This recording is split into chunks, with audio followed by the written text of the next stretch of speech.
Bismillahirrahmanirrahim.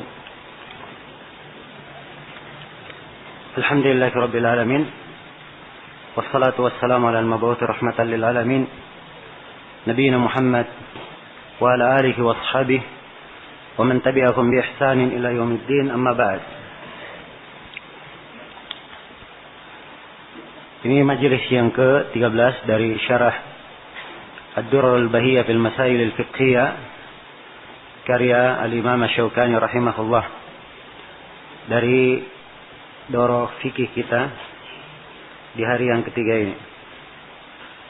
Pada pertemuan pada majelis sebelumnya kita menyinggung tentang al-khulfah, tentang masalah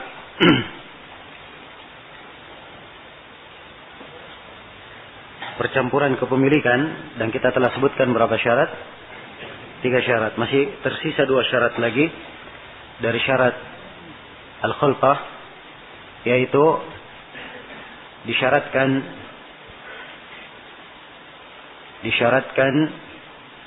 bahwa khulfah tersebut mencapai nisabnya. Ini syarat yang keempat ya. Jadi yang pertama, orang yang bersyarikat semuanya dari ahli zakah. Syarat yang kedua, mereka bersyarikat di dalam hal yang apa?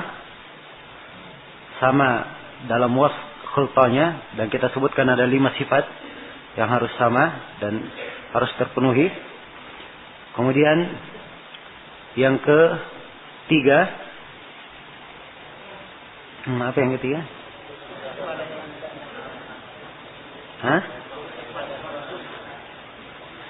Bahwa khulfah tersebut hanya pada as-saimah, hewan ternak saya. Kemudian yang keempat, bahwa khulfah tersebut itu mencapai nisabnya. Ya, kalau misalnya mereka bersyarikat, jumlah kambingnya misalnya tidak capai 40, maka ini tidak ada zakat. Jumlah sapinya tidak mencapai 30, tidak ada zakatnya. Atau jumlah ontanya tidak mencapai 5, maka ini juga tidak ada zakatnya. Jelas ya? Kemudian yang kelima, syarat yang kelima, khulfah tersebut telah terjadi selama setahun. Maksudnya telah berputar apa? Selama setahun. Jadi kalau mereka bersyarikat belum genap setahun, maka tidak ada kewajiban zakat. Iya. Baik, sekarang kita masuk ke dalam pembahasan. Masih ada satu pembahasan lagi yang tersisa di masarifuz zakah. Itu golongan-golongan yang diharamkan menerima zakat. Asy-Syaukani rahimahullah berkata, "Wa tahrumu ala bani Hashimin wa mawalihim wa ala al-aghniyai wal aqwiyai al-muktasibin." Dan zakat itu haram. Ya, maksudnya bisa dibaca tahrumu, bisa dibaca tuhramu, diharamkan terhadap Bani Hashim. Bani Hashim adalah dari keturunan atau dari kerabat Rasulullah sallallahu alaihi wa alihi wasallam. Wa mawalihim, demikian pula maulanya. Demikian pula maulah mereka.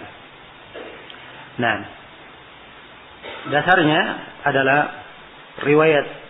adalah hadis di dalam riwayat Al-Bukhari dan Muslim.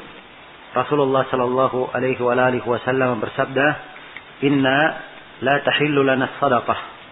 Sesungguhnya kami ini tidak halal bagi kami apa? Sedekah. Nah, itu dalam riwayat Muslim dari hadits Abu Hurairah. Kalau di muttafaqun alaihnya, itu tentang kisah Hasan bin Ali yang makan sebuah korma dari korma sedekah. Dia masukkan ke mulutnya, maka Nabi berkata, "Kakhin, irmi biha."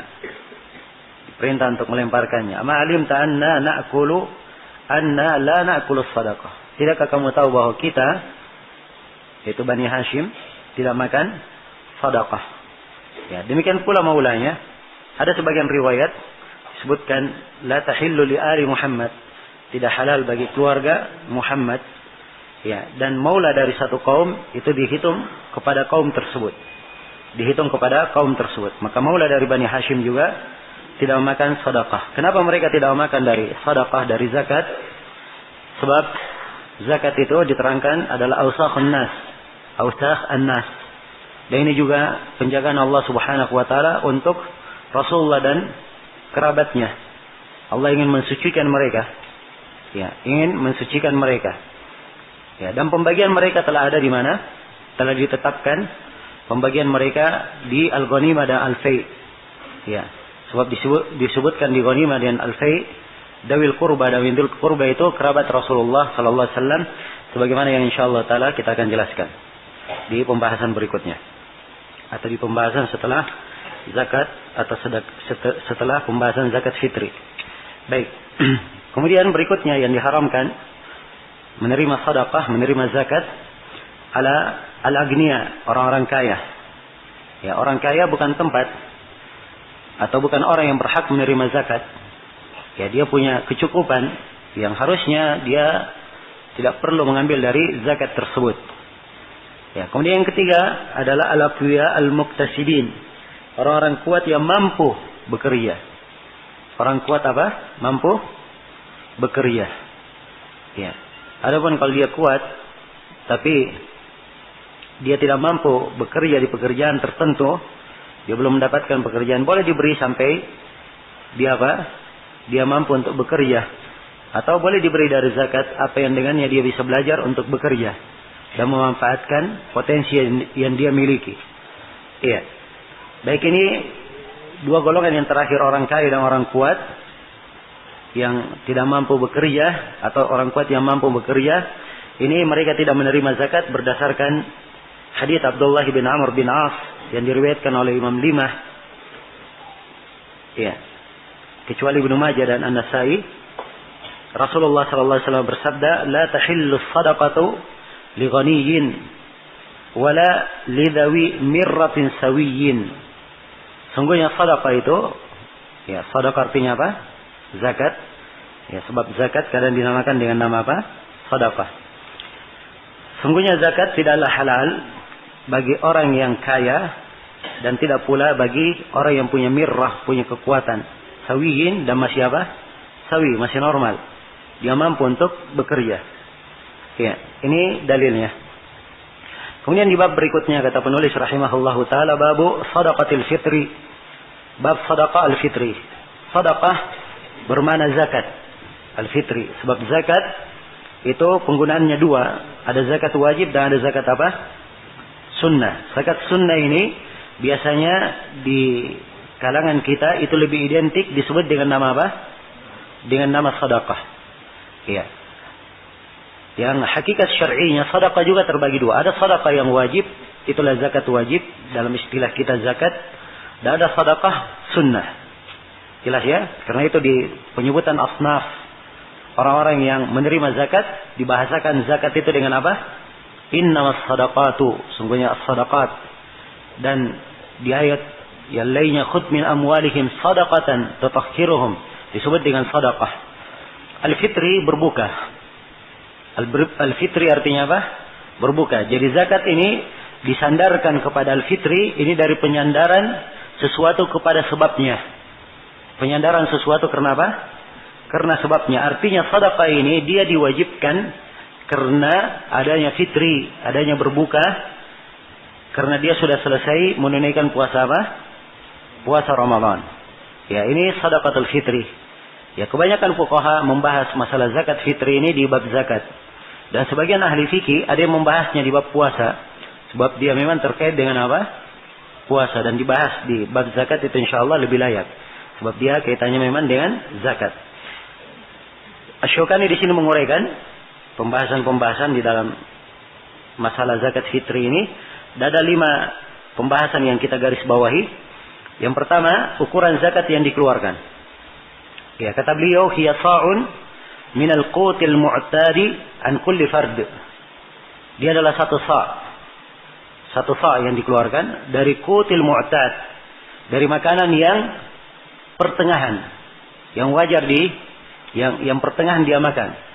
Ya, misalnya dia makan beras. Ya, ada beras yang jenisnya harganya 10.000, ada beras yang jenisnya 15.000, ada yang jenisnya 20.000. Kadang dia makan ini, kadang dia makan itu. Ya, maka diambil yang pertengahan. Yang mana yang dikeluarkan dari 15.000. Begitu maksudnya. An kulli fardin. Ya, jadi 1 sa' untuk setiap orang. 1 sa' untuk apa? Untuk setiap orang. Iya. Baik. Di sini beliau terangkan tentang wajibnya 1 sa', dan ini berdasarkan sejumlah hadis. Di antaranya hadis Ibnu Umar yang diriwayatkan oleh al-Jamaah, farada Rasulullah sallallahu alaihi wasallam zakat al-fitri min Ramadan, sa'an min tamrin atau sa'an min sya'ir ala al-'abdi wal hurri wal dzakari wal unsa wal saghiri wal kabiri min al-muslimin. Rasulullah sallallahu alaihi wasallam mewajibkan zakat fitri dari Ramadan. Kalimat dari Ramadan yaitu karena selesai apa? Ramadan. Apa yang diwajibkan? 1 sa' dari kormah. 1 sa' dari apa? Dari kormah.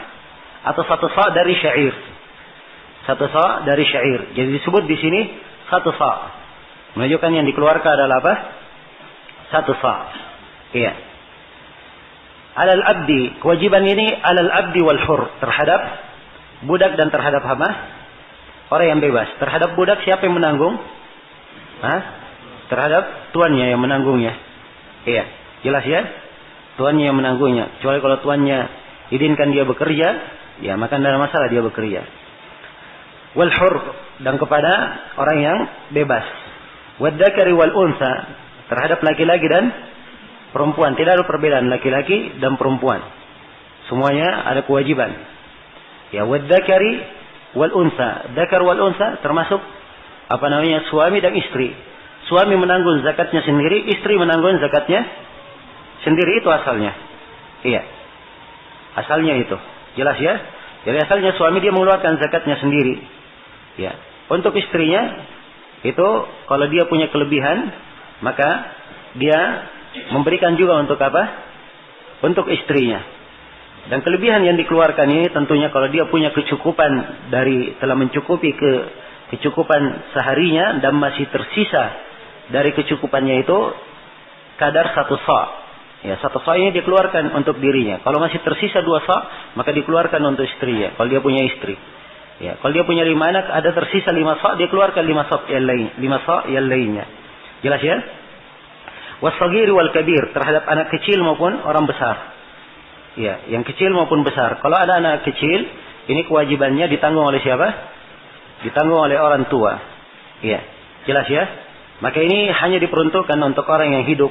Adapun orang yang mati, maka tidak ada zakat fitri terhadapnya, sebab dia tidak tercantum di sini. Tentang janin yang berada di perut ibu, ya, ini juga tidak ada dalil khusus di sini. Ada asar dari Utsman bin Affan radhiyallahu taala anhu yang yang menunjukkan bolehnya mengeluarkan zakat fitri untuk janin yang berada di dalam perut. Nah, jelas ya? Jadi kewajiban mengeluarkan zakat ini kalau dia mendapati Ramadan. Karena itu dikatakan min Ramadan. Ya. Jadi kalau misalnya ada bayi yang lahir sebelum terbenamnya matahari di akhir Ramadan, maka bayi ini wajib dikeluarkan apa? Zakat fitrinya. Kalau bayi ini lahir setelah matahari terbenam, ternyata setelah itu sudah masuk Syawal, maka di sini tidak ada kewajiban apa? Tidak ada kewajiban zakatnya. Ya, baik. Kemudian kalimat as-saghir wal kabir, di sini tidak ada perbedaan antara dia waras maupun tidak waras, antara dia balik maupun tidak balik. Ya, semuanya wajib mengeluarkan zakat. Ya, di dalam zakat fitri ini maupun di dalam zakat mal. Ya, sebab di dalam zakat mal tidak disyaratkan ada al-bulugh dan ada apa? Dan ada al-aql. Ya, tidak disyaratkan dia waras dan tidak disyaratkan dia apa? Dia balik.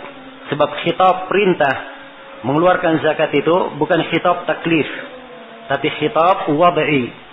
Khitab apa? Wad'i.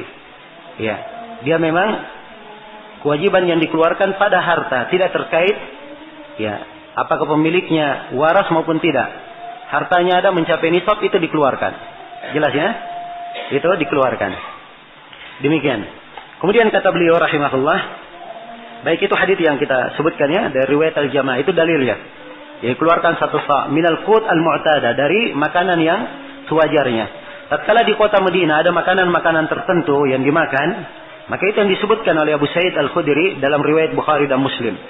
Kata beliau, kunna nukhriju zakat al-fitri sa'an min ta'amin, sa'an min sya'irin, sa'an min tamrin, sa'an min aqid, atau sa'an min aqid, wa sa'an atau sa'an min zabib. Kami mengeluarkan zakat fitri 1 sa' dari makanan. Ya, kata makanan ini umum ya, konteksnya umum. Ya, dan ini riwayat yang dipakai oleh sejumlah para ulama bahwa yang diambil adalah makanan pokoknya, tidak terbatas pada makanan-makanan yang disebut di sini.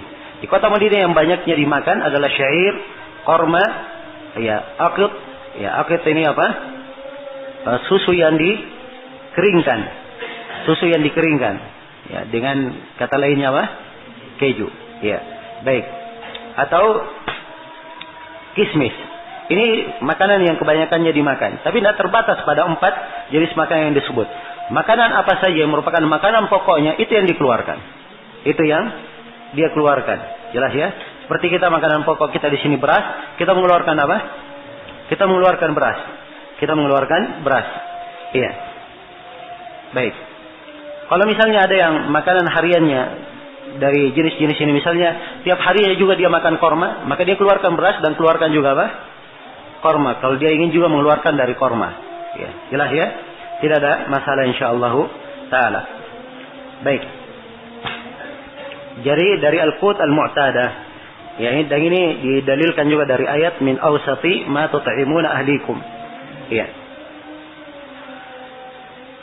Baik, ini ukuran zakat yang dikeluarkan.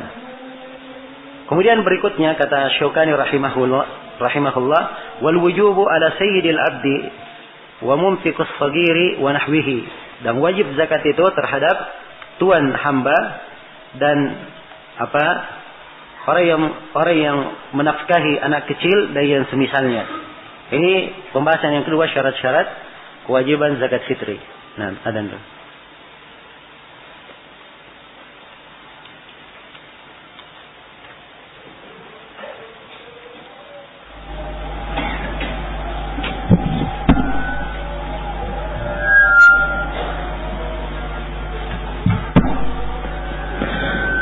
الله أكبر الله أكبر